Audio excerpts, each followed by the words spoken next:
a bead. It's a type of bead, but it permeates a certain smell. It's outstanding. I'll have to get some because I love fragrance. Oh, the Jeff Richards Show.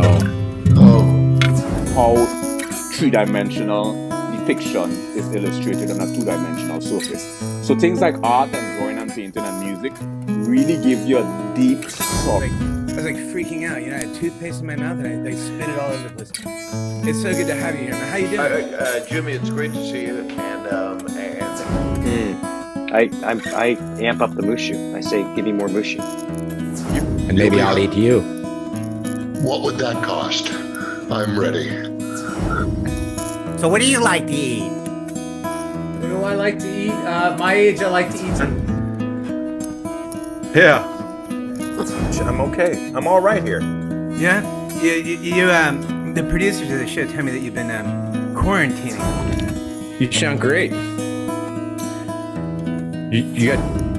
My name is David Attenborough. Gotta use that split oat oatmeal and cocoa butter.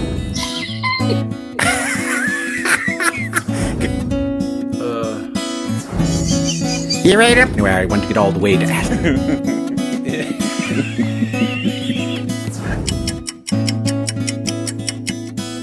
Boy, killing it for you, boy.